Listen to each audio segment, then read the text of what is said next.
Hello everyone, स्वागत है आपका इस फाइनल फाइनेंशियल रिपोर्टिंग की आरटीपी में 2023 के डिस्कशन में। आरटीपी में सबसे पहले कुछ अमेंडमेंट्स दिए गए इंस्टीट्यूट के द्वारा। इन अमेंडमेंट्स को हम अमेंडमेंट वीडियो में पहले कवर कर चुके थे, बट अब प्रिसाइसली क्योंकि अब एग्जैक्ट पता पड़ गया आरटीपी में क्या अमेंडमेंट्स हैं, we are going to cover this particular amendments at the end of this particular session itself.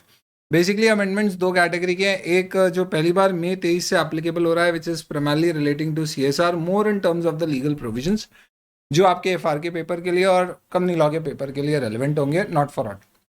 Second, आपका वो अमेंडमेंट्स रिपीट दिए गए हैं जो नवंबर 22 के लिए भी एप्लीकेबल थे, जो इंडियस अमेंडमेंट रूल्स 2022 के कारण आए थे, which is just because the institute has not updated the study material. हालांकि इस वीडियो में हमारा मेन फोकस क्वेश्चन आंसर्स पे होने वाला है, तो we are going to first take up all the question answers. Amendment के लिए ये नोट्स आपके ड्रोन चार्ट भी अब अपडेट कर दिए गए हैं, and now the version which you are getting is also incorporating all the amendments which are given in the RTP. This we'll take up a little later. I have created a summary for you for all these amendments. तो ये तो आपके theory amendments हैं CSR के. What is critically to be seen here is out of the 20 questions in RTP, which are the most important and the relevant questions. In fact you कह लीजिए ये questions थोड़े से डिफरेंट है या अलग है या डिस्कस करने लायक है। बाकी सारे क्वेश्चंस इनके अलावा जो यहाँ पे दिख रहे हैं वो सब आप यूँ समझ लीजिए कि या तो स्टडी मटेरियल या पहले की आरटीपी या एग्जाम में कहीं पूछे जा चुके हैं, जस्ट अ रेपिटेशन। दोस्तों, इस पर्टिकुलर वीडियो में आज देखने वाले हैं आप क्वेश्चन बोरोइंग कॉस्ट के ऊपर, जिसमें एक बार इंस्टीट्यूट ने फिर गूफ अप कर दिया। I don't know borrowing cost के साथ इंस्टीट्यूट का क्या महादशा है, जो वास्तु कभी इंस्टीट्यूट का बैठता ही नहीं है। जब भी वो नया क्वेश्चन लेकर आने की कोशिश करते हैं, कहीं ना कहीं कुछ गूफ अप कर जाते हैं। इनफैक्ट सबसे पहले हम शुरुआत करेंगे इस question number 6 relating to India 23, जिसमें इंस्टीट्यूट ने एक गड़बड़ की है, और ये गड़बड़ आपके लिए क्रिटिकली इंपॉर्टेंट है, क्योंकि अगर ये क्वेश्चन एग्जाम में आ गया, क्योंकि आपके पेपर्स अब सेट होते हैं आरटीपी आने के बाद, तो इंस्टीट्यूट का इस क्वेश्चन का आंसर आपको इस आरटीपी में जो सजेस्टेड दिया है वैसे देना पड़ेगा, जबकि इसी तरह के दूसरे क्वेश्चन अलग तरह से सॉल्व किए गए हैं। तो अब अपने को एफआर में भी याद रखना पड़ेगा कि इसका ये और इसका ये। पर आप चाहते हो कि ऐसा ना करना पड़े, तो आप ये डिस्कशन सुनकर एक बढ़िया सा मेल ड्राफ्ट कर कर आईसीआई को भारी तादाद में भेजना शुरू कर दो, ताकि इसे एग्जाम से पहले सुधार दिया जाए, ताकि अगर ये या इससे रिलेटेड दूसरा क्वेश्चन एग्जाम में आए तो इंस्टीट्यूट एज पर इंडेस जो ट्रीटमेंट होना चाहिए वो करे, ना कि एज पर ICAI study material board of studies एक नया इंडेस बना दे। तो क्वेश्चन नंबर 6 से ही शुरू करते हैं और उसमें बताता हूं क्या गड़बड़ करी है इन लोगों ने। चलिए, question number 6, Ind AS 23 borrowing cost related है। LT limited is in the process of constructing a building. The construction process is expected to take about 18 months from 1st January 2001 to 30th June 2002. इसका मतलब देखा जाए तो इसमें 3 financial years involve होंगे, 2000, 2001, 12 और 23. The building meets the definition of qualifying asset. LT incurs following expenditure on construction: 1st January, 30th June, 31st March and 30th June, the date of completion. On 1st July 2001, which is financial year 1-2, LT issued 10% redeemable debenture of 50 crore. So this is the borrowing. The proceeds from debenture form part of company's general borrowing, which it uses to finance the construction of qualifying asset, that is building. That means ये generic borrowing है और इसका कई जगह use हो रहा है including building construction. LT Limited had no borrowings general or specific before 1st July 2001. Means इससे पहले there will be no capitalization of borrowing cost, क्योंकि borrowing cost capitalization तभी शुरू होगा जब borrowing cost incur होना शुरू होगी। अगर borrowing cost incur ही नहीं हो रही है तो capitalization नहीं होगा। तो क्वेश्चन ने पूछा है कि आप for the each financial year ending 31 March 2001, 2 and 3 calculate the borrowing cost that is permitted to capitalize at a part of building cost. मैं बोल दूंगा 31 मार्च 2001 में तो निल होगी, क्यों? क्योंकि उस दौरान कोई बोरोइंग ही नहीं थी, तो बोरोइंग कॉस्ट ही नहीं थी, तो कैपिटलाइज कैसे होगा? It is only from July 2001 till March 2002 and from April 2002 till 30th June 2002, which is basically the date when the building was completed, the borrowing cost can possibly be capitalized. So it says it had no borrowings till 1st July and did not incur any borrowing cost before that date. LT incurred 25 crore on construction cost before obtaining generic borrowings on 1st July. देखते हैं ये match हो रहा है क्या? हाँ, 1 जुलाई से पहले 25 करोड़ का खर्चा हो चुका है. No problem. ये 25 करोड़ के ऊपर बोरिंग कॉस्ट अभी तक कैपिटलाइज नहीं हुई है, पर आगे की होगी क्या? हाँ, ये मत सोचना कि सर जब बोरिंग्स ही नहीं थी और तब ये खर्चा हो गया तो ये ओन सोर्स से यूज किया गया होगा तो इस पर कभी भी बोरिंग कॉस्ट कैपिटलाइजेशन नहीं होगा. No. The basic principle of generic borrowing is कि आप 1-to-1 कोरिलेशन नहीं रखते हो. आप सिर्फ मानते हो कि अगर जेनरिक बोरिंग क्वालिफाइंग एसेट में भी यूज हुई है तो क्वालिफाइंग एसेट का आपका average carrying amount which is time weighted average carrying amount और आपकी कैपिटलाइजेशन रेट, इन दो फैक्टर्स को निकालने के बाद आप बोरिंग कॉस्ट टू कैपिटलाइज देखोगे. आप कभी भी 1-to-1 कोरिलेशन ऐसा नहीं निकालोगे कि आज मैंने बोरिंग ली तो आज से पहले का जो भी क्वालिफाइंग एसेट में खर्चा हुआ उस पे आज से पहले या बाद में कभी भी बोरिंग कॉस्ट कैपिटलाइज नहीं होगी ये सोच के कि ये मैंने उन सोर्स से इन्वेस्ट किया होगा. No. So this is pre-borrowing expenditure and 25 crores after obtaining the general borrowing, which is the post-borrowing expenditure, which is also correct, 25 crores. This will make no difference and is just to confuse you कि pre और post दिया गया है आपको. आपको कहा गया in each of the financial year 1, 2, 3 calculate the cost which is to be capitalized as a part of the borrowing cost. So let us see in terms of how should we handle this particular question. तो अगर अपन इसका एक quick solution बनाएं तो let's say we would start saying that for the financial year ending 31st March 2001, since there are no borrowings,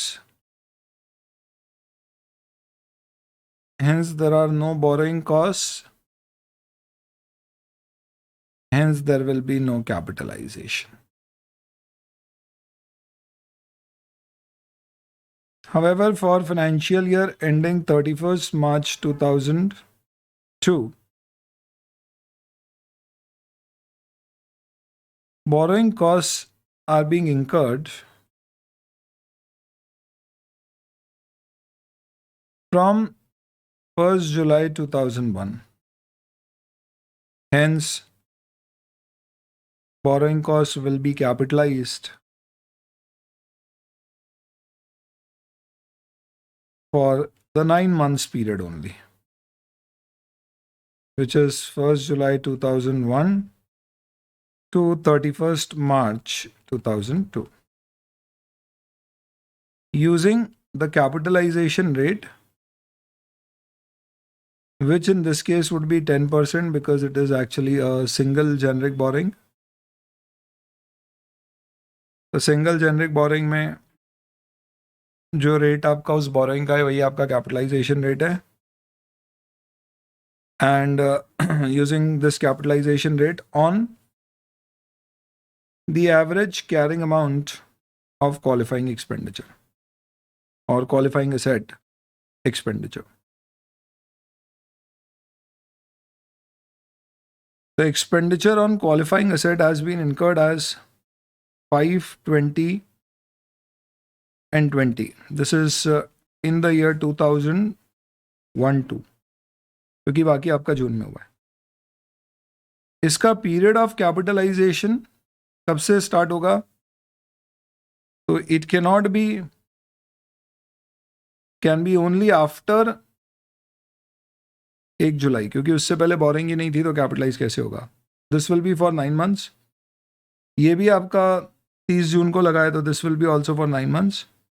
ये आपका 20 करोड़ 31 मार्च को लगाए तो इसके लिए पीरियड निल होगा. क्यों? क्योंकि this is actually incurred on 1st January 2001, this was incurred on 30th June 2001 and this is incurred on 31st March 2002. तो इससे हम क्या निकालेंगे? We will calculate the weighted average carrying amount of qualifying asset. which will be 5 into 9 by 12 and 20 into 9 by 12 and 20 into 0. अब एक दिन का तो मैं क्या कैलकुलेट करूँगा, तो ये हो गया मेरा 3 by 4 as in 3.75. Then this would be 15, 0, 18.75. So borrowing cost to capitalize, क्योंकि हमें सिर्फ कैपिटलाइज कितना है ये पूछा है और ये नहीं पूछा है कि टोटल बोरिंग कॉस्ट में से कितना पीआरएल में जाएगा, कितना कैपिटलाइज होगा, तो मैं सिर्फ ये निकाल के दे दूंगा.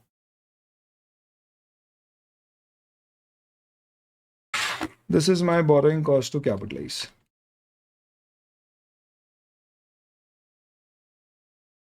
$18.75 का 10%. यहां तक कोई दिक्कत नहीं है. अब समस्या शुरू होगी. For the financial year ending 31st March 2003. Let's see what the position would be. अब देखो दोस्तों, यहाँ पे आपको करना क्या पड़ेगा, you will have to see what is the opening carrying amount of qualifying asset. और आपका ओपनिंग क्वालिफाइंग असेट का carrying amount will not be 18.75. In fact वो तो खैर होना ही नहीं चाहिए. आपने कितना खर्चा कर दिया है पिछले सालों में, तो देखा जाए तो टोटल खर्चा हमारा 45 हो चुका है.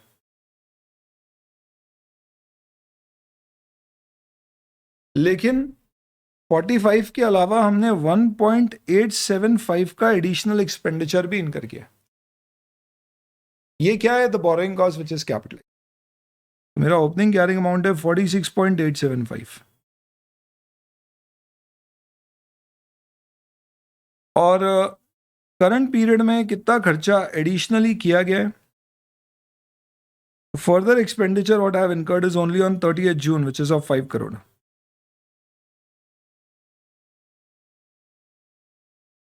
अब ये अमाउंट ऑफ एक्सपेंडिचर पे आप कैपिटलाइजेशन कितने पीरियड के लिए करोगे, तो it will be only up to the date of completion which is 30th June 2002 which is 3 months and here it will be 0 months because ये खर्चा इनकर ही आ चुका है. तो इससे आप निकाल सकते हैं कि आपका वेटेड एवरेज कैरिंग अमाउंट कितना आएगा, which is 46.875 into 3 by 12, 11.71875 or let's say 11.72. और इस पर बोरोइंग कॉस्ट टू कैपिटलाइज कितनी हो जाएगी, तो दिस विल बी 11.72 का 10%, 1.17. क्योंकि यहाँ पे टोटल बोरोइंग्स आपकी अभी भी ज़्यादा है विच इज़ लाइक 50 crores जितना आपने खर्चा किया उससे, तो हेंस कैपिटलाइजेशन 1.17 होना चाहिए. अब देखते हैं अपने डियर आईसीआई ने क्या किया है. आईसीआई ने सिंपल कैलकुलेशन कर दिया जिसमें उन्होंने कहा है कि भैया हमारा ओपनिंग कॉस्ट जो हमने इनकर करी थी वो कितनी थी, 45 3 महीने के लिए, और 30th June को जो कॉस्ट इनकर हुई है 5, दैट इज फॉर 0 months. तो 45 फॉर 3 months 11.25 और ये 11.25 पे borrowing cost to capitalize at the rate of 10% will be 1.125. तो इसका मतलब basically there is this particular difference in the answer. क्या सही है दोस्तों इसमें? Conceptually this is correct. कैसे आप बोल सकते हो सर ये सही है, तो पहले मैं आपको बता दूं आईसीआई ने जो किया है. ये क्वेश्चन अभी अपन ने देखा, this was question number 6. ICI का सोल्यूशन देखो. तो उन्होंने बोला 2001-2 के अंतर्गत 0 कैपिटलाइज हुआ, देन 18.75 पे 1.875 कैपिटलाइज हुआ. यहाँ तक कोई प्रॉब्लम नहीं है, एवरीथिंग इज फाइन. इसके बाद इन्होंने क्या किया, इन्होंने बोला कि बाकी ये जो आपके खर्चे 20, 20 और 5 ये सब 3 महीने के लिए होंगे और 5 का 0 के लिए होगा, तो 1.125 कैपिटलाइज होना चाहिए. और उस लॉजिक से ये इनका आंसर आ गया 1.125. मेरा ये कहना है कि बोरोइंग कॉस्ट का कैपिटलाइजेशन जो होता है उसमें capitalization rate is not multiplied on the cost but on the carrying amount, and carrying amount also includes the borrowing cost which have been previously capitalized. Let me also kind of, because this is a matter of conceptual understanding, इसलिए मैं आपको Ind AS 23 में ये कहाँ लिखा हुआ है ये भी बताता हूँ. There is a para 18 which specifically mentions this. Expenditure on qualifying asset जिस पे borrowing cost capitalize होती है उसके लिए बोलते हैं the average carrying amount of asset during a period including borrowing cost previously capitalized is normally a reasonable approximation of the expenditure to which the capitalization rate is applied in that period.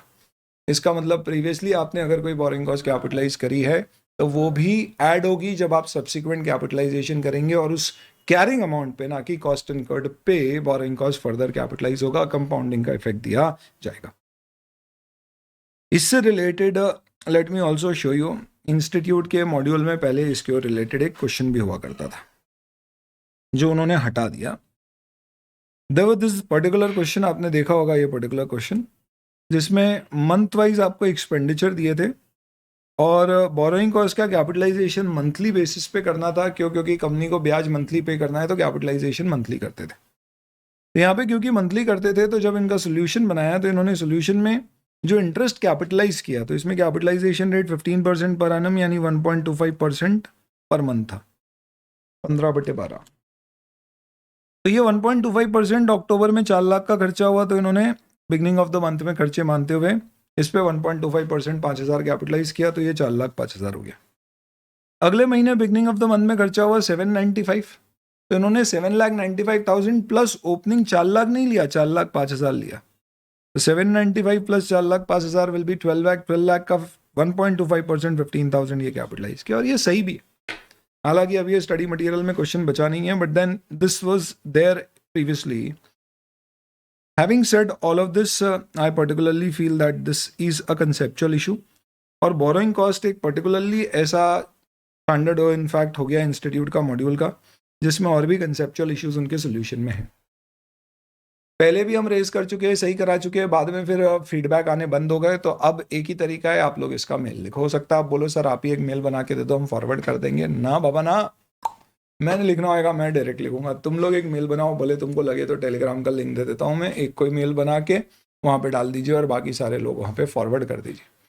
ICI के कहाँ पे forward करना है वो भी मैं Telegram पे share कर दूंगा, डिस्क्रिप्शन में दे दूंगा. आप वहाँ पर फीडबैक दे दीजिए, भारी मात्रा में पूछिए, ताकि आपको ये समझ में आ जाए कि एग्जाम में अगर कभी आया तो क्या करना है. बट अगर इंस्टीट्यूट कोई जवाब इस पर नहीं देता है, अपनी इस पर्टिकुलर गलती को मानता नहीं है कि वो गलती है, या बता देता है कि भाई क्यों ये सही है, जब तक ऐसा नहीं होता है तब तक आपने क्या करना है, रट्टा लगा लेना है कि अगर ये वाला क्वेश्चन आएगा तो जैसा सोल्यूशन इन्होंने दिया है आप वैसा करोगे, और जो मैंने प्रीवियस आपको स्क्रीन पे क्वेश्चन दिखाया मंथली कैपिटलाइजेशन का वो आएगा. तो फिर आप ओपनिंग कैपिटलाइजेशन में जो ओपनिंग वैल्यू है उसमें जो प्रीवियस मंथ्स में आपने कैपिटलाइज किया था बोरिंग कॉस्ट उसको भी ऐड करो. ऐसा रट्टा लगा के जाना और एग्जाम में ऐसे लिख के आना, भले लगे तो नोट से इसको एक्सप्लेन कर देना. चलिए, तो इस RTP की ये एक समस्या है. अगर कभी इंस्टीट्यूट इसका जवाब दे दे आपको, तो और भी इंड AS 23 के इश्यूज है जिससे बच्चे जो कंसेप्चुअली पढ़ते हैं और रट्टा लगा के FR में नहीं जाते, वो सारे सेट ऑफ स्टूडेंट्स मुझे एक बार इत्तला कर दे, तो मैं जो एक आध दो और छोटे मोटे इश्यूज बच गए इस तरह के, वो सब भी आपके साथ शेयर कर दूंगा. लकीली इंड AS 23 बहुत ज़्यादा पूछा नहीं गया इन द पास्ट एग्जाम्स, तो ये बहुत ज़्यादा प्रॉब्लम हमारे लिए क्रिएट कर नहीं रहा है.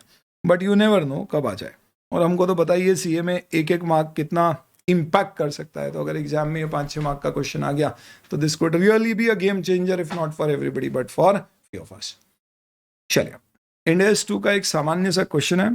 एंटिटी कॉस्ट और रिटेल प्राइस की इंफॉर्मेशन आपको दे रही है. रिटेल प्राइस मेथड तब यूज किया जाता है जब आपकी इन्वेंट्री में आप स्टैंडर्ड कॉस्ट यूज नहीं कर पा रहे हो, और कॉस्ट निकालने के लिए आप selling price minus gross margin percentage से कॉस्ट निकालते हैं. तो यहाँ पे आपको कॉस्ट दी हुई है और रिटेल प्राइस दी गई है. ओपनिंग स्टॉक उसकी ये रिटेल प्राइस है, परचेज और उसकी ये रिटेल प्राइस. तो अगर आप रेशियो देखोगे प्रॉफिट का, तो GP रेशियो आपका दोनों में सिमिलर शायद ना भी है. ये ज्ञान की बात है, मैं आपको बता रहा हूँ. यहाँ पे GP रेशियो क्या आएगा, तो हियर GP शुड बी 1750/8000. पूछा नहीं है इस क्वेश्चन में, बट मैं आपको क्यों बता रहा हूँ उसका कारण है 21.875%. and here it will be 14,500 divided by 34,000. So this is 34,000 minus 19,500. 14,500 divided by 34,000. 42.64%.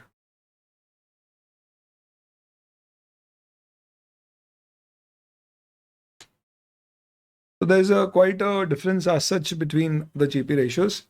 यानी ओपनिंग स्टॉक पे मेरा मार्कअप थोड़ा कम है और करंट ईयर पे ज़्यादा है. इन्वेंट्री आपको बताया गया है कि जो क्लोजिंग स्टॉक है था वो रिटेल सेलिंग प्राइस पर 23,000 है, पर इन्वेंट्री तो कॉस्ट पे मेजर की जाती है. तो अब आपको क्या करना पड़ेगा, इससे जीपी रेशियो माइनस करके कॉस्ट निकालना पड़ेगी. और इस साल की आपको सेल्स दी हुई है, इतनी हुई है. रिटेल मेथड यूज करते हुए आपको बोला है percentage of cost price over retail price. ध्यान रखना दोस्तों, जब भी एग्जाम में इस तरह का क्वेश्चन आए तो आप मानना कि company weighted average method follow करती है, ना कि फीफो. इसका मतलब कि ये जो क्लोजिंग स्टॉक आपका बचा है ये इन दोनों में से बचा है, ना कि जो करंट ईयर की परचेज है उसमें से. अगर इसी क्वेश्चन को एग्जाम में ये बोल के पूछ ले कि फीफो मेथड फॉलो करती है, तो फिर फर्स्ट इन फर्स्ट आउट यानी जो स्टॉक बचा है वो इस साल की परचेज वाला बचा होगा. इसका मतलब फिर इस पे जो आप कॉस्ट निकालने के लिए जीपी रेशियो अलग करोगे वो डिफरेंट होगा. इंस्टीट्यूट ने अपने सोल्यूशन में कहीं पर भी नहीं लिखा है कि वेटेड एवरेज हमने अज्यूम किया है. मैं सजेस्ट करूंगा आप भले ही ना लिखें, इंस्टीट्यूट के सोल्यूशन से मैच करें, पर अगर एग्जाम में फीफो आ जाए तो मैंने जो सजेस्ट किया उसको ध्यान जरूर रखें. अब इस पर्टिकुलर क्वेश्चन को आप कैसे सॉल्व करोगे, कोई बहुत ज़्यादा इसमें मेहनत की ज़रूरत नहीं है, तो मैं यहीं पे स्क्रिबल करके आपको बता देता हूँ. सिंपल सी बात है कि भाई टोटल कॉस्ट आपकी 25,750 है ओपनिंग प्लस करंट ईयर की मिला के, और ये टोटल माल बेचोगे तो 42,000 में बिकेगा. आपसे पूछा है percent of cost over retail price, तो आप बोलोगे कॉस्ट और ये रिटेल, ये परसेंट आपका आंसर आ गया. 25,750 divided by 4, 42,000, 61.31%. What is the cost of closing stock? 23,000 पे अगर आपको कॉस्ट निकालनी है तो सीधे 61.31% जो अभी निकाला है अपन ने उसको माइनस मल्टीप्लाई कर दो तो सीधे कॉस्ट आ जाएगी, बेसिक मैथ से. What is the value of cost of sales? तो कॉस्ट ऑफ सेल्स आपकी क्या हो जाएगी, 19,000 अगर आपकी सेलिंग प्राइस है तो आप इससे 61.31% मल्टीप्लाई कर दीजिए, तो ये आपकी कॉस्ट ऑफ सेल्स आ जाएगी.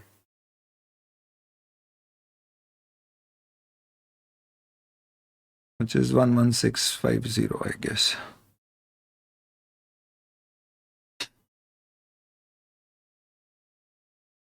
एंड रेवेन्यू अर्नड, तो जब भी रेवेन्यू अर्न लिखते हैं ना तो ये लोग प्रॉफिट निकाल के देते हैं. तो आपका प्रॉफिट क्या हो जाएगा, तो आई थिंक प्रॉफिट निकालने में कोई बहुत ज़्यादा इशू नहीं है.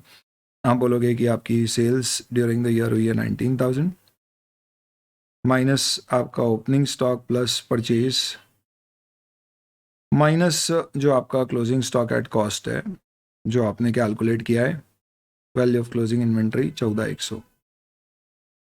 ओपनिंग आपका 6250 और 19,500, इन दोनों का टोटल अपन ने निकाला है 25,750. तो ये माइनस कर दोगे आप 25,750 माइनस 14,100, तो ये आपकी कॉस्ट है 11,650 जो आप ऐसे निकाल भी चुके हो. ये 11,650 आप 19,000 से माइनस करोगे तो आपका इस साल का रेवेन्यू नहीं प्रॉफिट आएगा, पर ये निकाल के आपको देना है. तो इस तरह से आपको कैलकुलेट करके प्रेजेंटेशन दिखाना पड़ेगा. थोड़ा डिफरेंट टाइप का क्वेश्चन है, ऐसा हमारे स्ट्राइकर में एक एडिशनल क्वेश्चन के फॉर्मेट में दिया हुआ है, क्योंकि ओल्ड कोर्स में होता था, ये लोग वहीं से लेकर आए इस क्वेश्चन को. And I have shared this here as well. So this is basically what you'll have to do. If I kind of quickly bring you to the solution, just in case if you want to have a look at it quickly, this is what it is. तो 61% ले लिया, 1030 11 7280. तो इससे एक चीज़ और रटने की आ गई कि आपको जीपी रेशियो क्या करना चाहिए, डेसिमल्स में नहीं लेना चाहिए और आपको राउंड फिगर्स में लेना चाहिए. तो आपके फिगर्स थोड़े बहुत जो डिफरेंट आ रहे हैं वो नहीं आएंगे. चलिए, तो this is another decent question which should be referred to, और इसमें अप्रॉक्सीमेशन वाला इशू था तो एक वो भी मैंने आपको बता दिया. अब आते हैं कि इंडेस 101. फर्स्ट टाइम अडॉप्शन एक ऐसा स्टैंडर्ड है दोस्तों जो इंस्टीट्यूट की आरटीपी और एमटीपी में काफ़ी छाया हुआ रहता है.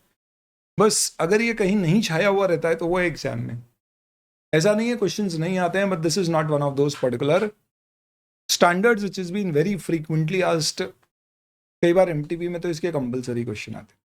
सही बताऊं दोस्तों तो एमटीपी इस अटेम्प्ट की इस एग्जाम के लिए रेलेवेंट यूजुअली नहीं होती है. And for that particular reason वो आगे के अटेम्प्ट्स के लिए ज़्यादा रेलिवेंट है, यानी आपके लिए पास्ट एमटीपी ज़्यादा रेलिवेंट। प्लस इंस्टीट्यूट की एमटीपी और उसके सजेस्टेड आंसर जो एग्जाम में क्वेश्चंस और उसके सजेस्टेड आंसर होते हैं उससे बहुत अच्छे से मैच भी नहीं करती है। मोर देन दैट, एमटीपी में जो पेपर पैटर्न आता है that is definitely not representative of the exam paper. तो ये सारी कुछ चीज़ें हैं जिसको ध्यान में रख के आप एमटीपी दें। हालांकि we have also started one particular initiative, CA final के एसएफएम इलेक्टिव छोड़ के सारे सब्जेक्ट में आप आईसीआई की एमटीपी अटेम्प्ट कर सकते हैं। और आप 31 मार्च तक कभी भी कहाँ देना है मैं आपके साथ टेलीग्राम पे शेयर करूंगा, अपना पेपर दे सकते हैं। हम आपको इंडिविजुअल फीडबैक आपके आंसर्स के साथ उसको एवेल्युएट करके देंगे ताकि आप समय रहते अपनी जहां भी प्रिपरेशन को सुधारना है सुधार सकें। और मई 23 में हम करके दिखाएंगे। 10 days 101 first time adoption, what it basically talks is. ये क्वेश्चन क्या है थोड़ा ध्यान से समझना।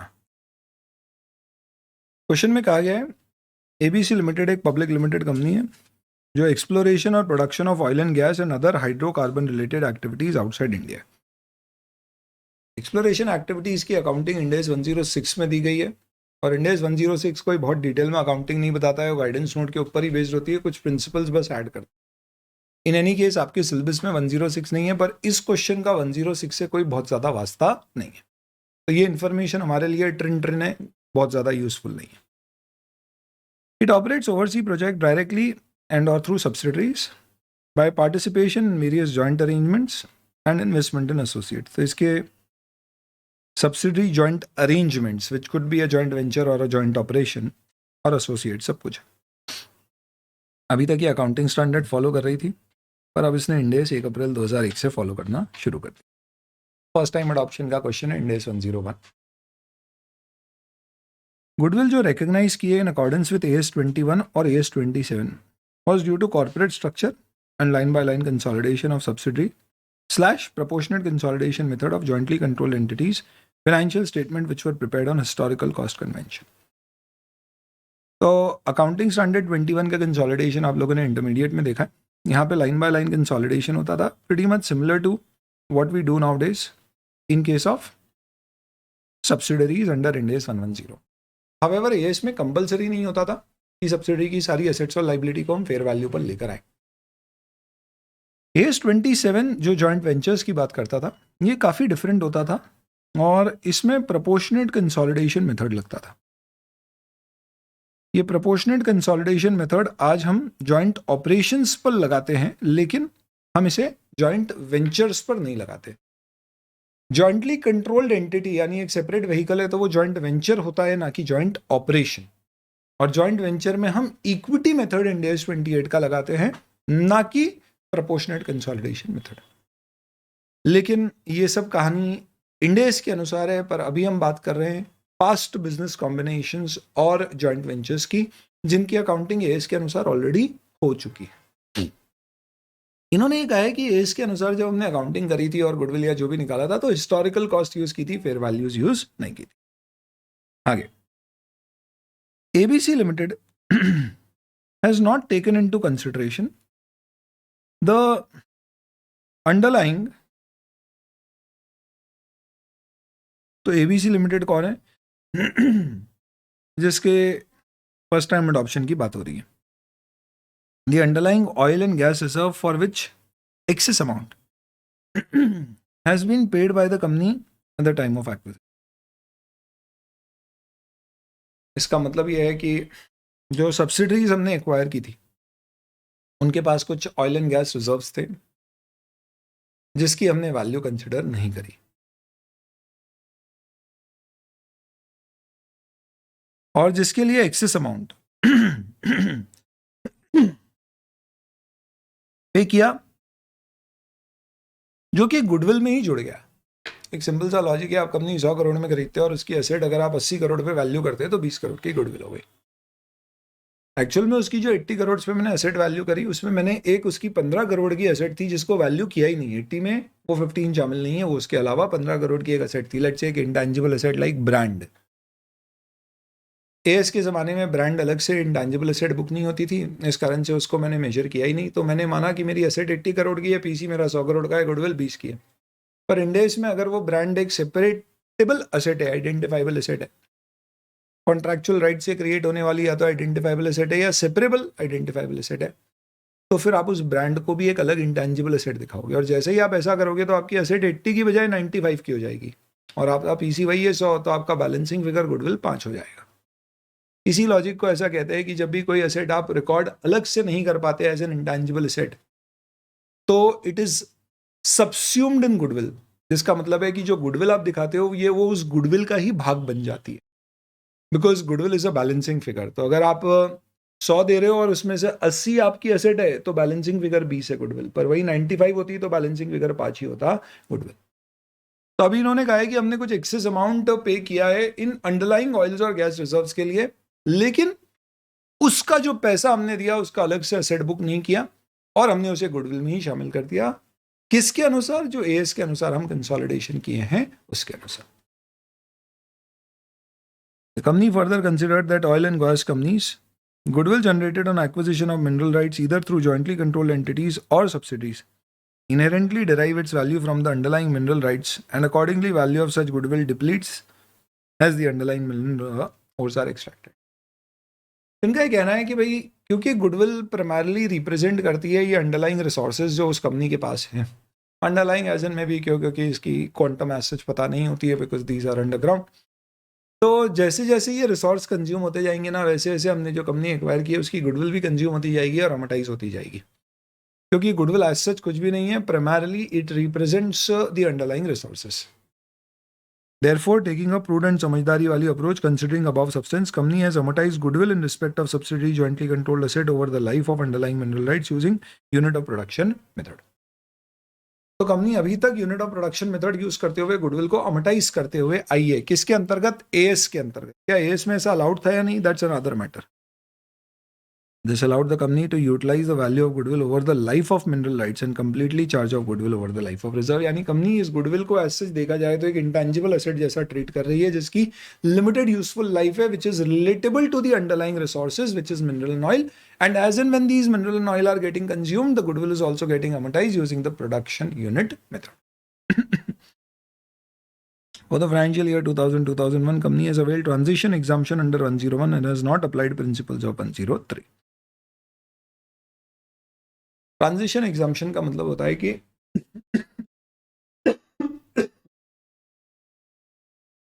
इनकेस अगर आप कोई पर्टिकुलर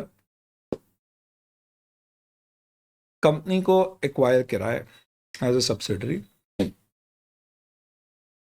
और तब आप एएस या कोई दूसरे गैप फॉलो करते थे और अब आप पहली बार इंड एस फॉलो कर रहे हैं, तो आपके पास एक एग्जाम्पशन है ऑप्शनल कि जो पास्ट बिजनेस कॉम्बिनेशंस हैं उन्हें आपको एज पर इंडेस रीस्टेट करने की जरूरत नहीं है, और उस सिचुएशन में जो पास्ट बिजनेस कॉम्बिनेशन की अकाउंटिंग के बेसिस पर जो कैरिंग अमाउंट करंट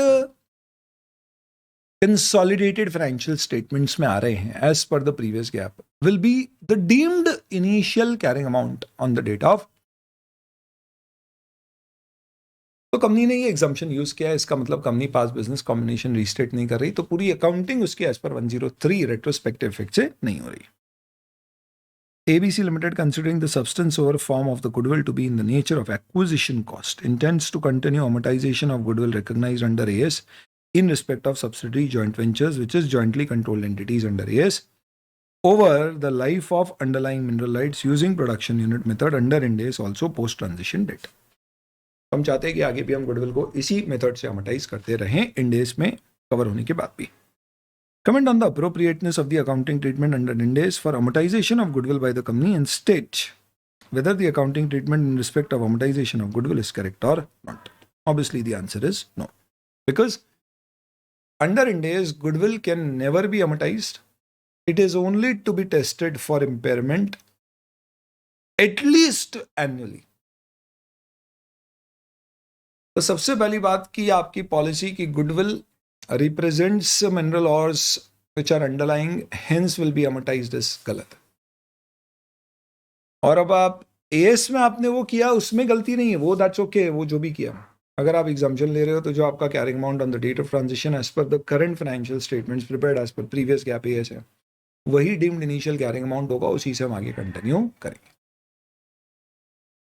दोस्तों, इंड AS 101 कहता है कि डेट ऑफ ट्रांजिशन पे जो गुडविल ली जाती है, पास्ट बिजनेस कॉम्बिनेशन अगर रीस्टेट नहीं किए तो जो बुक्स में आ रही है एज इट इज ली जाती है, सब्जेक्ट टू 2 एडजस्टमेंट्स। पहला एडजस्टमेंट ये करना अनिवार्य है कि डेट ऑफ ट्रांजिशन पे आपको गुडविल को इम्पेयरमेंट चेक करना पड़ेगा, और अगर इम्पेयर्ड हुई है तो उसे इम्पेयर्ड वैल्यू पे, यानी रिड्यूस्ड उसका जो रिकवरेबल अमाउंट जो भी निकल के आता है उस वैल्यू पे आपको गुडविल को डेट ऑफ ट्रांजिशन पे लेके आना है, पहला। और दूसरा, स्पेसिफिकली इंड AS 101 कहता है कि अगर पास्ट बिजनेस कॉम्बिनेशन में कोई ऐसी इंटेंजिबल एसेट थी जिसे एज पर द प्रीवियस गैप अपनी बुक्स में एसेट रिकॉर्ड नहीं किया, बट एज पर Ind AS it qualifies to be recognized as an asset, तो ऐसी इंटेंजिबल एसेट को आप वैल्यू करेंगे on the date of transition, और उसे आप अलग से एसेट रिकॉर्ड कर सकते हो, और उतनी वैल्यू गुडविल से रिड्यूस। इसके अलावा आपकी दूसरी सारी एसेट्स, आप कुछ भी फेयर वैल्यू वगैरह पे ला रहे हो, वो सब रिटेन्ड अर्निंग से एडजस्ट होती है। There is only this one exception apart from checking impairment of goodwill, because of which the goodwill shown in the books of consolidated financial statement may change. And that only one exception apart from impairment is कि अगर कोई intangible asset अलग से record end AS में हो सकती है पर आपने नहीं किया और गुडविल में ही सब्स्यूम कर दिया है, तो अब आप उसे रिकॉर्ड कर लीजिए, अलग कर दीजिए, और बैलेंसिंग उसका अमाउंट जितने की आप इंटेंजिबल बुक कर रहे हो उतने से गुडविल कम कर दीजिए। तो सपोज आज आपका गुडविल का कैरिंग अमाउंट आ रहा है 10 करोड़, आपको लगता है कि इंटेंजिबल एसेट यानी अंडरलाइंग मिनरल ओर्स की फेयर वैल्यू आपकी 8 करोड़ है, तो आप 8 करोड़ बुक करके गुडविल बैलेंसिंग फिगर 2 करोड़ करेंगे, और इस 2 करोड़ को फिर इम्पेयरमेंट टेस्ट करिए और देखते लगता है इम्पेयरमेंट है तो बुक करें, बुक कैसे करें, उतने से गुडविल कम कर दे, और इनिशियल डेट ऑफ ट्रांजिशन पे उसका वो कैरिंग अमाउंट हो। तो आपको इस पर्टिकुलर क्वेश्चन के आंसर में लिखना क्या पड़ेगा कि इंड AS 101 में गुडविल के लिए ये 2 एग्जाम्पशंस हैं। अकॉर्डिंगली आप इंटेंजिबल एसेट, अगर वो underlying resources qualified to be an intangible asset, if it is, तो बेसिकली नॉर्मली क्या होता है, धरती के नीचे के ऑयल एंड गैस रिजर्व जो भी होते हैं वो सब सरकार के होते हैं।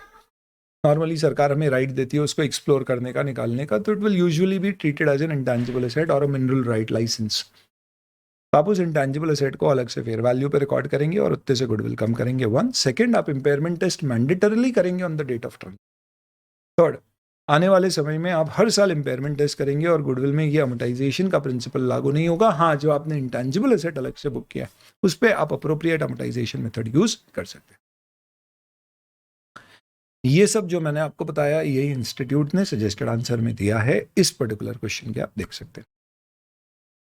जो जिज्ञासु प्रवृत्ति के लोग होंगे उनके मन में एक सवाल और उठेगा, और ऐसी पॉपुलेशन आज की तारीख में बहुत कम होती है।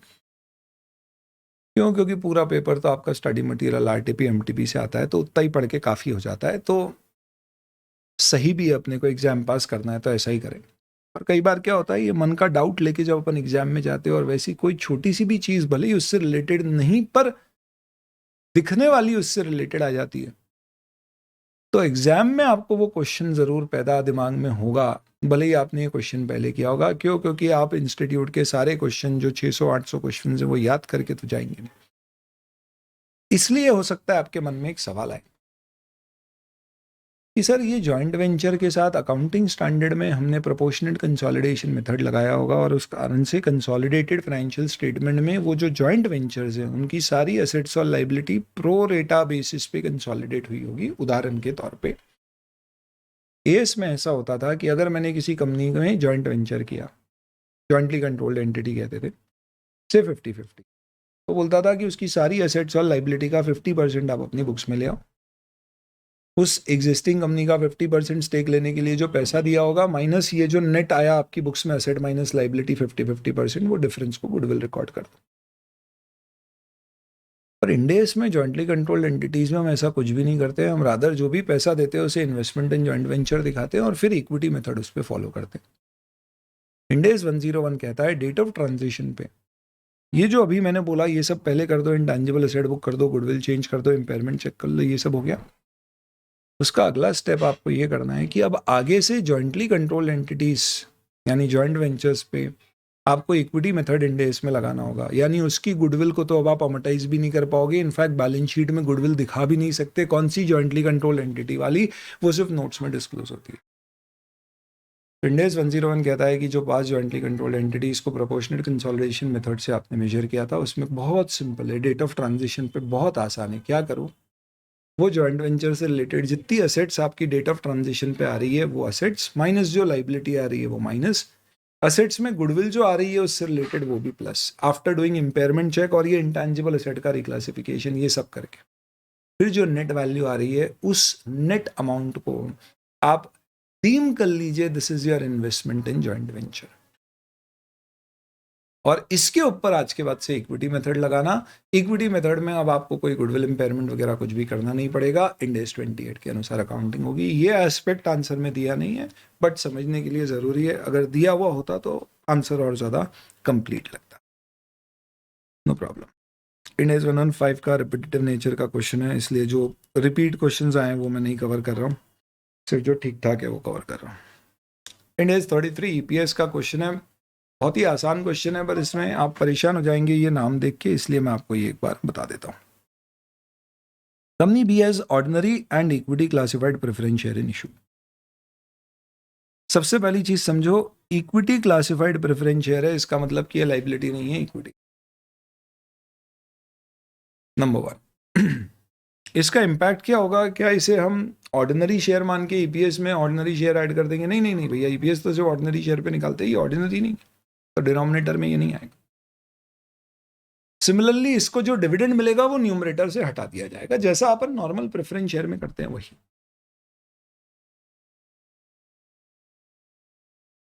The reconciliation number of shares during year 1 is set out below. Question ने कहा है कि ईयर 1 पे हमारे पास ओपनिंग बैलेंस 30 लाख शेयर था, जिसमें से 5 लाख ट्रेजरी शेयर है माइनस और 5 लाख प्रेफरेंस शेयर है प्लस। ट्रेजरी शेयर का कंसेप्ट बेसिकली आप शेयर सरेंडर जैसा समझ लीजिए, इंडिया में अलाउड नहीं होता है, क्योंकि इंडिया में अगर आप शेयर बायबैक करते हो तो 7 दिन के अंदर अंदर आपको डिलीट कैंसिल करना होता है।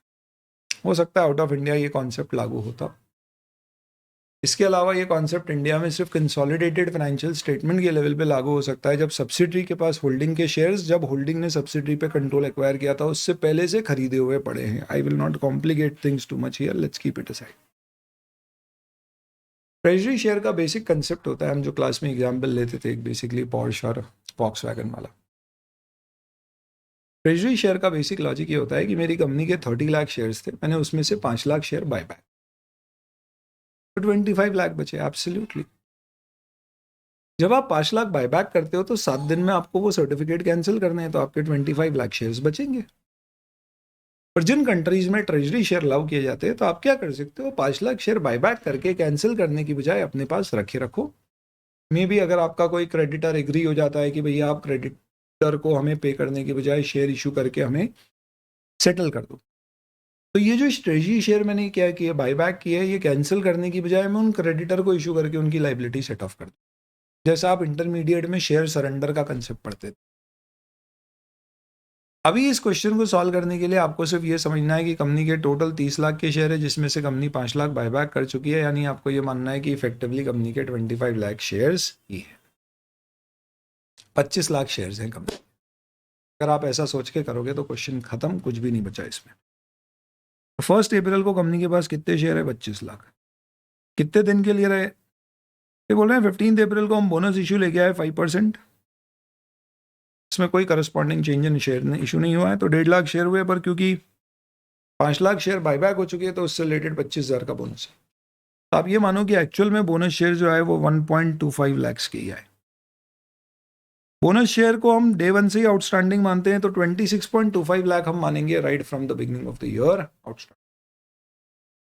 तो ये पूरे के पूरे आप मे भी साल भर के लिए ले लीजिए। फिर रीपरचेज किए हमने कुछ 2 लाख शेयर और, तो ये बायबैक हुआ और ये ट्रेजरी शेयर में तो कैंसिल नहीं हुए, तो हम क्या करेंगे, तो ये एक हो गया हमारा। दूसरा, ये 2 लाख शेयर हमने बायबैक किए 1 मई को, 31 मार्च 1 मई, यानी कि 11 महीने तक के लिए बायबैक रहे, तो ये माइनस हो जाएगा। और फिर उसके बाद 1 नवंबर को 4 लाख शेयर इशू हुए, तो ये 4 लाख नवंबर दिसंबर एंड 3 मंथ्स, तो 5 मंथ्स के लिए आउटस्टैंडिंग है, तो ये माइनस और ये प्लस। आप इस तरह से निकाल सकते हो, 2 × 11 divided by 12 minus 4 × 5 divide by 12 plus 26.25 plus MRC will be 26.08। Obviously बात है, हमने प्रेफरेंस शेयर को कंसिडर करने की जरूरत दूसरा तरीका वेटेड एवरेज निकालने का होता है कि आप ये कहो कि ये जो हमारे शेयर्स थे कौन से 25 लाख प्लस 1,25,000 26,25,000, आप ये कहो कि ये 1 महीने आउटस्टैंडिंग रहे, फिर 2 लाख उसमें से चले जाने के बाद 24,25,000 नवंबर तक आउटस्टैंडिंग रहे, which is basically May June July August September October, 6 months. And then फिर 4 लाख और आ गए तो 28,25,000 अगले 5 मंथ्स तक आउटस्टैंडिंग रहे। अगर आप ये कैलकुलेशन करेंगे तो भी ये सेम फिगर आना चाहिए, 2625 divided by 12 into 1, 2425 into 6 divided by 12 m plus, और 2825 into 5 divided by 12, 2608.33।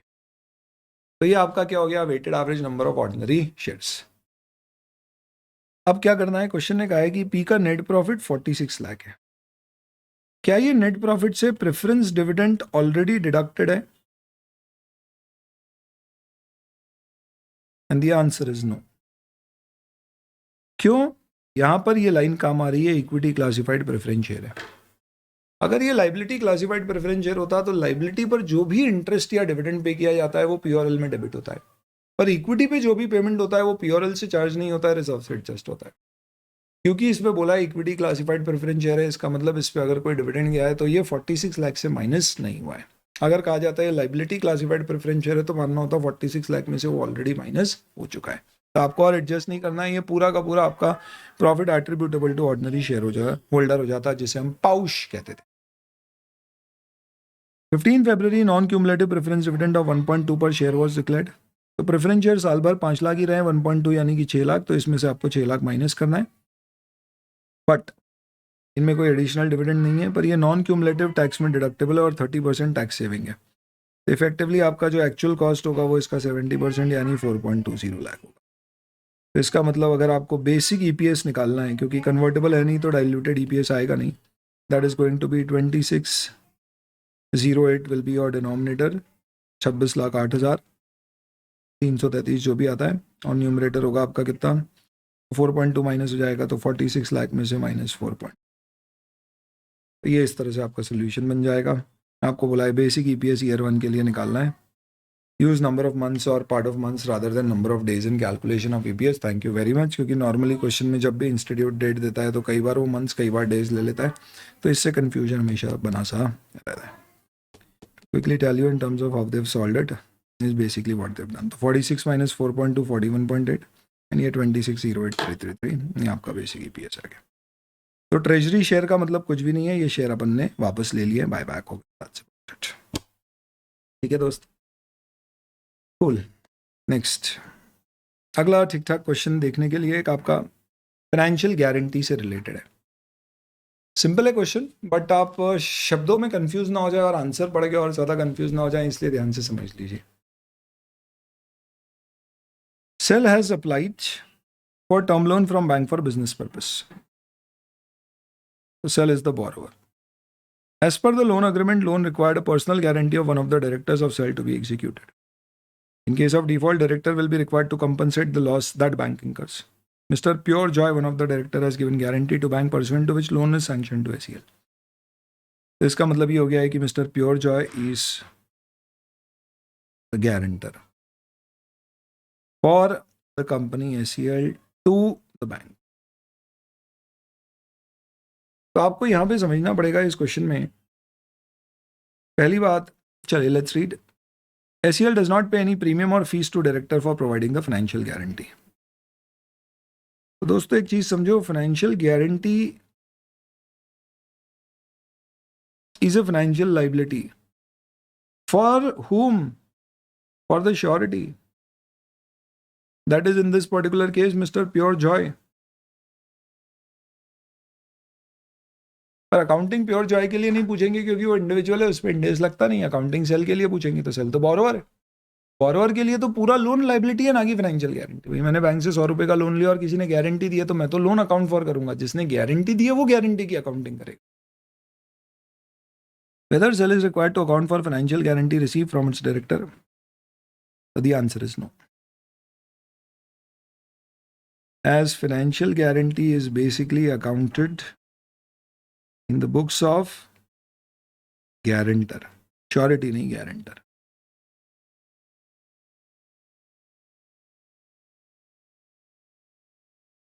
And not principal debtor. In fact principal debtor को क्या करना पड़ेगा? Principal debtor is to account for the bank loan as a financial liability.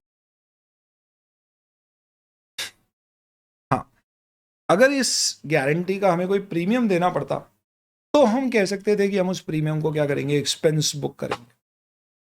किस period में? Over the guarantee period, not using the concept of Ind AS 109, normal principles of expense account. अगर question ये दिया जाता कि मुझे guarantee मिलने के कारण लोन सस्ते में मिल गया जबकि बिना गारंटी के लोन महंगा होता और डायरेक्टर को मैंने इसके लिए कोई कॉम्पनसेशन नहीं दिया, तो फिर वो क्वेश्चन फेयर वैल्यू वाला आ सकता था. पर इस तरह की कोई इंफॉर्मेशन नहीं. तो आप आंसर भी पढ़ोगे ना, बहुत अच्छा आंसर लिखा उन्होंने. सबसे पहले उन्होंने फाइनेंशियल गारंटी की डेफिनेशन दी कि financial guarantee basically means where a person guarantees to reimburse the loss incurred by another person when he is unable to recover the debt instrument from the principal debtor when the amount is due, where the guarantor only agrees to reimburse the amount of loss incurred by the principal debtor, is termed as a financial guarantee. However, financial guarantee accounting is to be done in the books of guarantor, not in the books of recipient. Hence, there will be no guarantee accounting done, no expenses given, and there is no information about any change in the interest rates. Hence, no accounting for guarantee will have to be given in the books of the company SEL. इस तरह का एक question exam में भी आ चुका है. In fact पहले आपके आरटीपी में भी आया था, इंस्टीट्यूट के स्टडी मटेरियल में भी ऐड किया, विच इज फाइनेंशियल गारंटी की अकाउंटिंग जिसने गारंटी होल्डिंग ने दी है सब्सिडरी को. वो एक एकदम अलग क्वेश्चन है क्योंकि उसमें रेट ऑफ इंटरेस्ट में डिफरेंस आया था कि बिना गारंटी के आपका लोन का इंटरेस्ट रेट ज्यादा होता, नहीं तो ज्यादा है. वो पूरा डिफरेंट है, ये अलग है. अगला, क्या कोई डिस्क्लोजर देना पड़ेगा? यस, क्योंकि इंड AS 24 के अंतर्गत कहा गया है directors are KMP, hence related party, and transaction includes any exchange of obligation, guarantee of financial guarantees and exchange of obligation. So it will be disclosed under Ind AS 24 as a related party transaction. And whenever you have to disclose related party transaction, if it is material, then we'll have to give information with respect to what is the transaction, what is the amount involved, what is the outstanding with respect to that, and any other information or remarks required for. तो ये सब आपको देना पड़ेगा. तो ये ठीक ठाक थोड़ा सा डिफरेंट क्वेश्चन है, ये करा दिया. ओके, इसका आप सोल्यूशन देख लीजिएगा. ऐसे क्वेश्चन आज सच है नहीं बहुत ज़्यादा, तो आपके लिए थोड़ा सा काम आ सकता है. Ind AS 34 interim financial report. Entity का फाइनेंशियल ईयर 31 मार्च को कंप्लीट हो रहा है. एंड आपसे पूछा गया है क्या रिपोर्टिंग पीरियड होगा फाइनेंशियल स्टेटमेंट कंडेंस हो या complete in interim financial report on 30 सितंबर 2001 अगर आप क्वार्टरली बेसिस या हाफ ईयरली बेसिस पे फाइनेंशियल स्टेटमेंट बनाते हो. तो दोस्तों हमेशा ध्यान रखना, जब भी आप फाइनेंशियल स्टेटमेंट प्रेजेंट करते हो तो उसमें एक तो बैलेंस शीट होता है, एक SPL हो गया, इंड AS में statement of changes in equity और एक कैश फ्लो स्टेटमेंट होता है.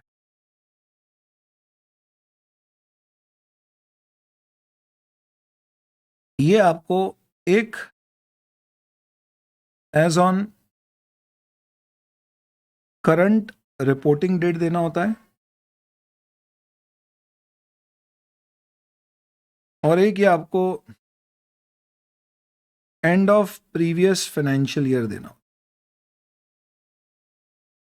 तो लेट्स से अगर अपन 30 सितंबर की बात कर रहे हैं तो इस एग्जाम्पल में ये हो जाएगा 30 सितंबर 2001 और 31 मार्च 2001. P&L आपको दो देना पड़ते हैं, एक करंट पीरियड और एक करंट पीरियड का ईयर टू डेट, एक प्रीवियस पीरियड और एक प्रीवियस पीरियड का ईयर टू डेट. तो इस केस में करंट पीरियड क्या हो जाएगा आपका Q3, which is basically Q3 क्या हो जाएगा आपका जुलाई से सितंबर 2001, इसका पिछला हो जाएगा जुलाई से सितंबर 2000।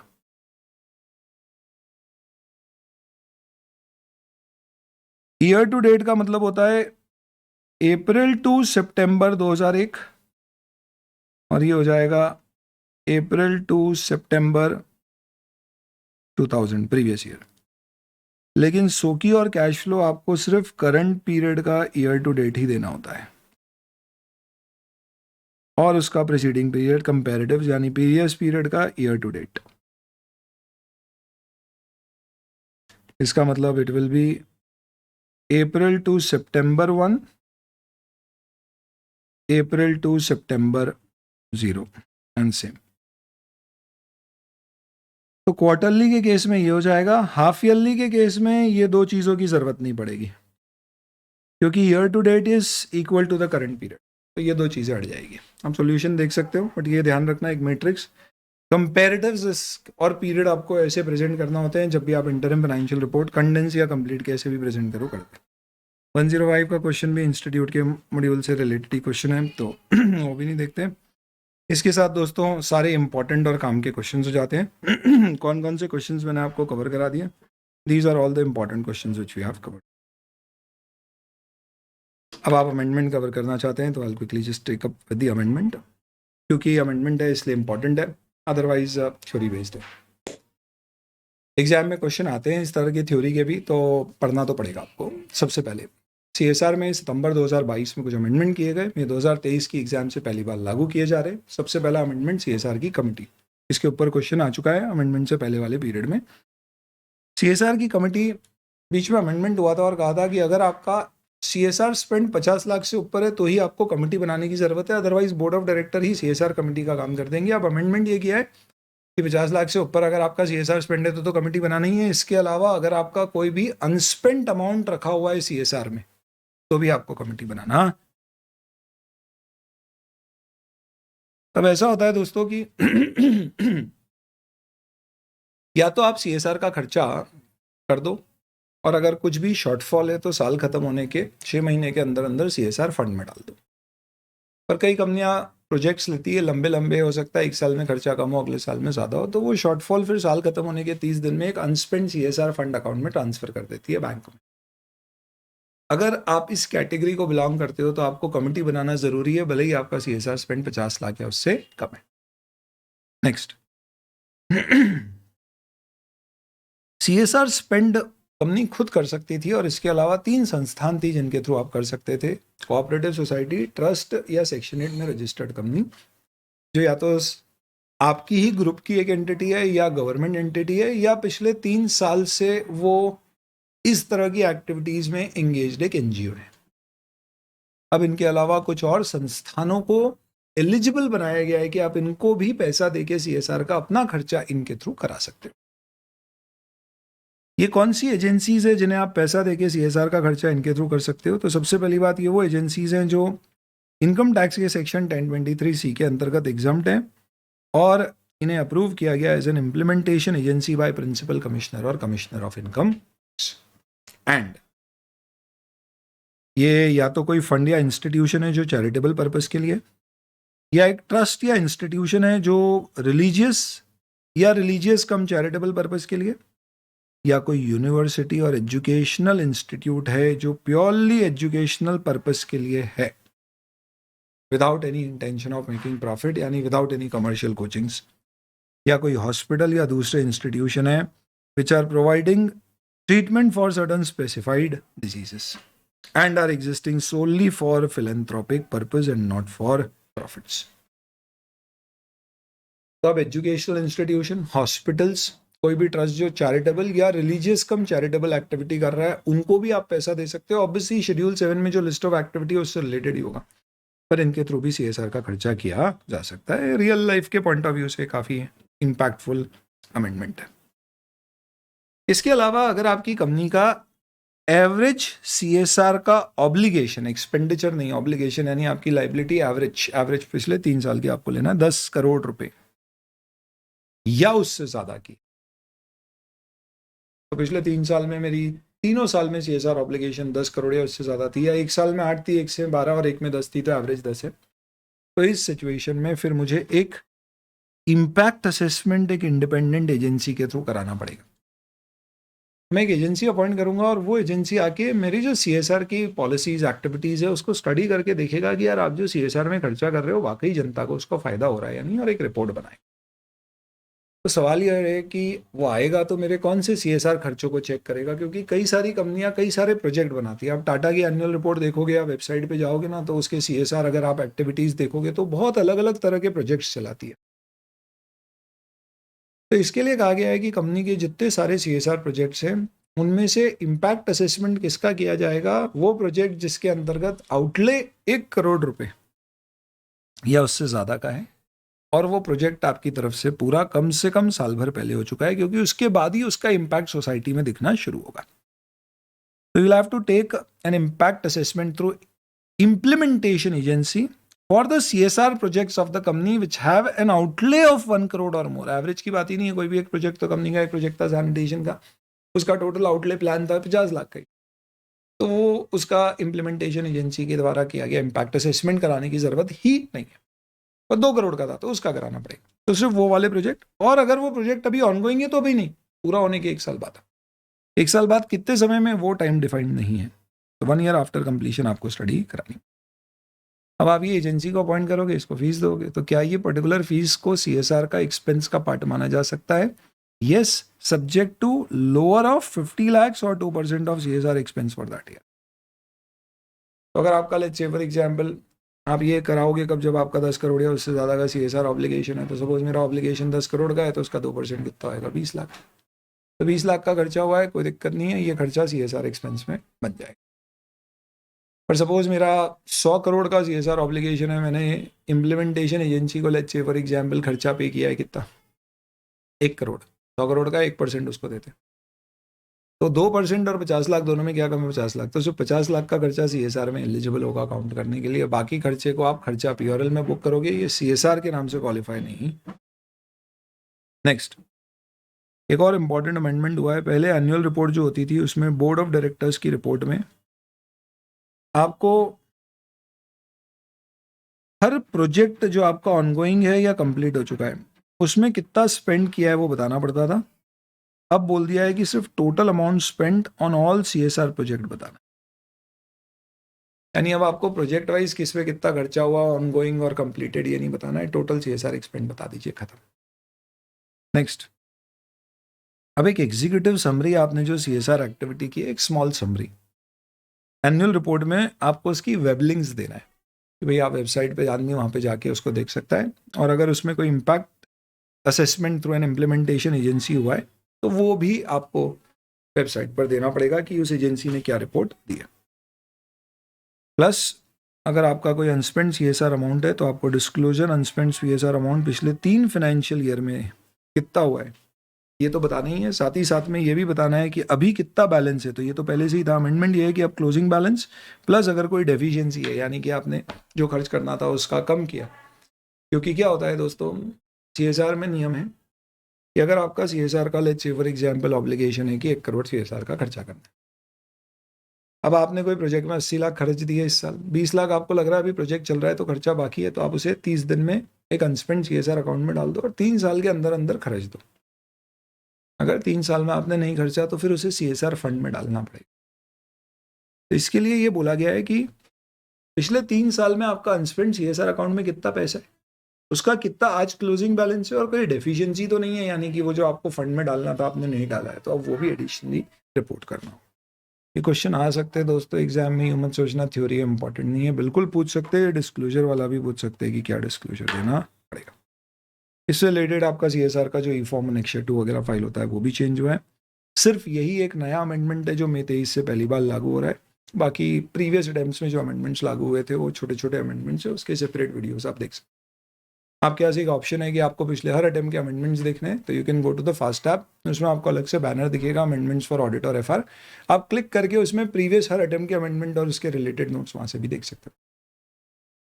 RTP के ये सारे क्वेश्चंस मैंने डिस्कस कर लिए, इनके अलावा जो बाकी सारे क्वेश्चंस हैं उसके ऊपर मैं आपको स्क्रिबलिंग करके टेलीग्राम पे शेयर कर दूंगा। Basic note hand written scribbling की आपकी ज़रूरत हो तो आप वहाँ से पढ़ के क्विकली एक बार रिव्यू कर सकते हैं, if you don't have time to spend और कंप्लीट इट कम्प्लीटली। ये हमारा आरटीपी का और अमेंडमेंट्स ऑफ एफआर का दोनों का डिस्कशन कंप्लीट हो जाता है। और मई 23 के लिए आपके लिए और भी कुछ चीज़ अगर आपको लगता है कि मैं दे सकता हूँ तो प्लीज़ शेयर करिएगा। I would be happy to share that Telegram या यहाँ पे कमेंट्स में। Thank you.